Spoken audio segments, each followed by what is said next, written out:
can remember, we stand in solidarity once again to tell you we are working around the clock to search and rescue people in this rubble.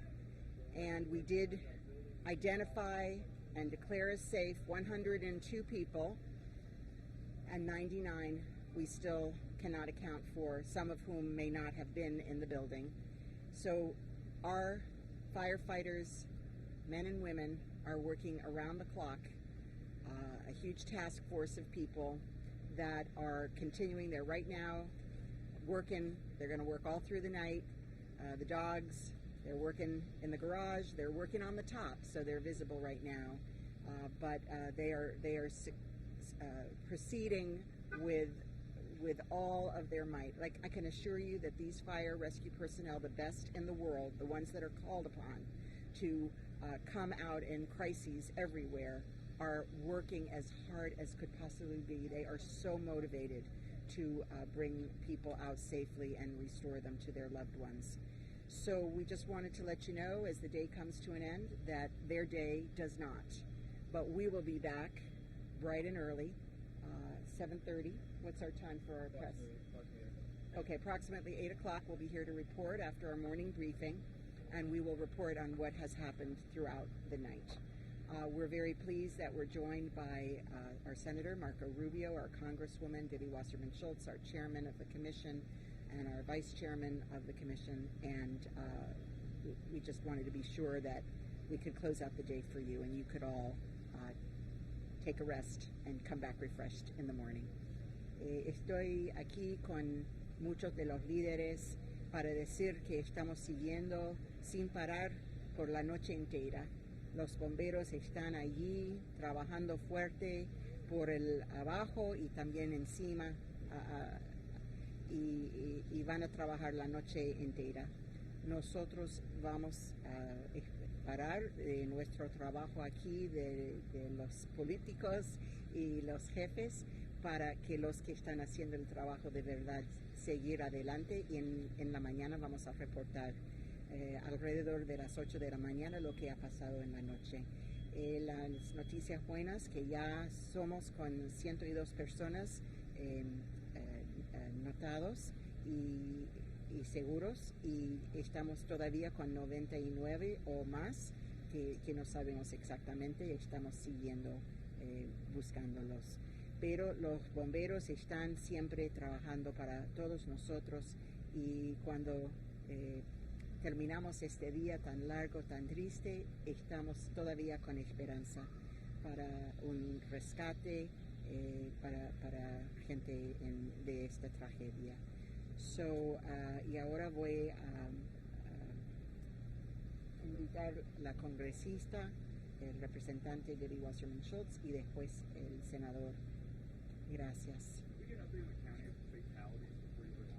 We have reported one.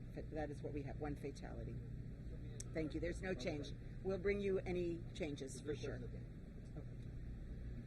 Thank you so much, Mayor.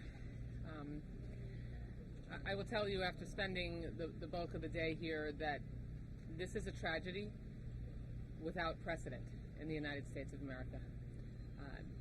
The devastation that I witnessed today is the likes of which I've never seen, and I have been to Haiti and other nations, but to see one building come down like this inexplicably, having a chance to talk to the families whose hearts are breaking, who need and want answers, and who need to have hope that their loved ones will be somewhere under that rubble, and the confidence in knowing that we have the ability to reassure them that we have the best search and rescue experts here, that we do send all over the world, but that we have right here, making sure that everything and anything that can be done to find their loved ones will be done.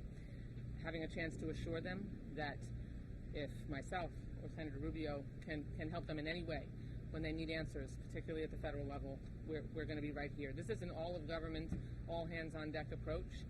Some of the things that I've worked on today include speaking with the White House throughout today, and with also our state emergency management leaders. Now that the request from the governor has gone up and the state declaration, emergency declaration, has been made, the President has confirmed that the White House will be granting all of the requests. There will be unprecedented resources that will be sent and available to the families in need, to the cities and to the local government for the cleanup costs that are going to be so essential, and then the long haul needs that FEMA provides with housing, funeral services, all of those things. When the request comes up, the federal government is prepared to provide. So we've had really amazing cooperation at that level. And then lastly, I'll just share with you is that this is an international community. We are the gateway of Latin America.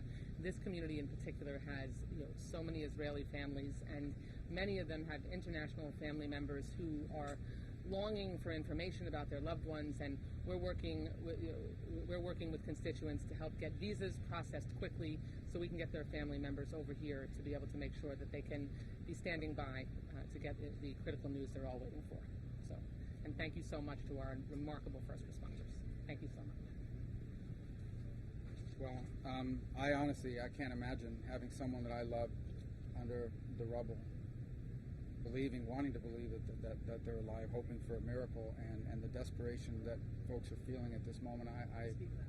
I can't imagine it, and the pain that all we can do is try to help people that are in that situation, and obviously get us answers as well for the future, so something like this never happens again. And I think first, it's already been said. The Congresswoman said it. The mayor said it.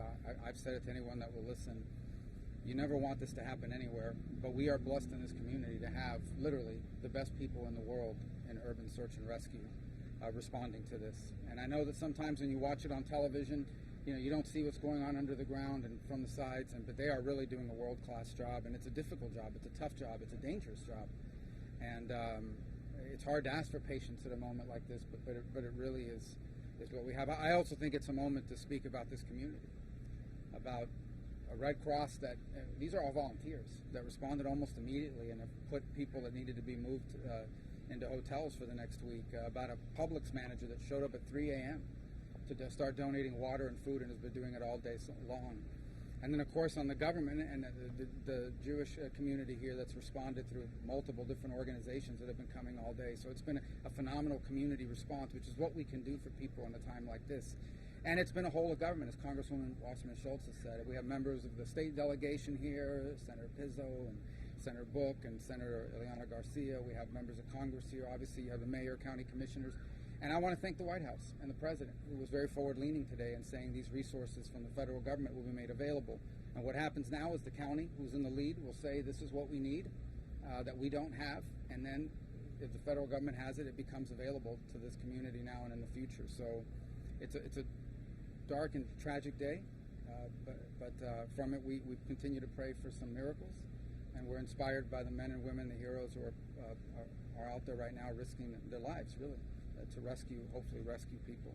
I'll be very brief in Spanish. Es un día terrible para esta comunidad. Yo no puedo imaginarme lo que sería vivir en un momento como este, pero quiero que crean y entiendan que los mejores del mundo en lo que es el rescate en situaciones como esta son los bomberos de este condado. Le damos las gracias a ellos por lo que están haciendo, también las gracias a la Casa Blanca, al presidente Biden, que ha ofrecido la ayuda federal necesaria que pide el condado, y a esta comunidad por responder de la manera que ha respondido. Como es un momento sumamente difícil, pero un momento también que nos da la oportunidad de proveer ayuda, alivio, lo más posible, y unidad. Muchas gracias. Thank you, Senator. Thank you, leaders, for all your great comments. We're going to keep it brief, 2 to 3 questions. Is there any specific, Doug, your question was already answered? One, that's it. Okay. Any other questions? One question over here.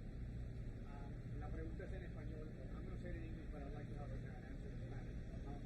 I know that Mayor David Cava said that the firefighters are going to continue working all night. Now, but does that mean that it's going to be of the morning? Is there going to be a stopping time, or tomorrow at 6 a.m. they'll still be searching for people? It's round the clock, sir. Yes, so we'll continue our operations. So throughout the night, we'll have our Miami-Dade Fire Rescue units as well as. Oh. You wanted the answer in Spanish. You can say it in English first. So yes, we'll be working throughout the night, continue our search and rescue efforts, and then we also will continue throughout the day. So we'll continue through our operational periods at 12 hours and rotating personnel throughout.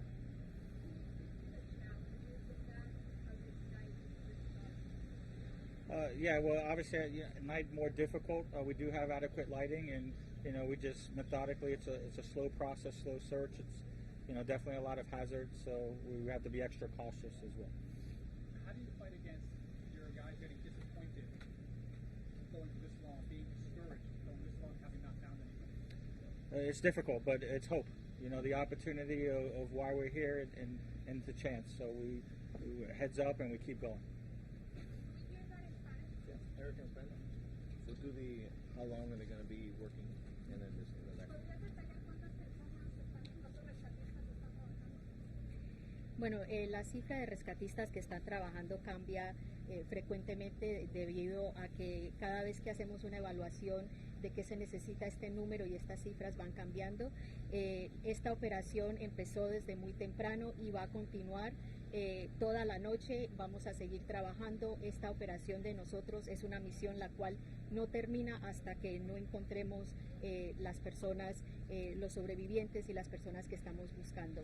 Tenemos todos los recursos aquí, los cuales continúan trabajando en esta labor. Y por eso yo creo que es muy importante recalcar que estos hombres y mujeres los cuales están trabajando hoy aquí son altamente calificados para esta labor.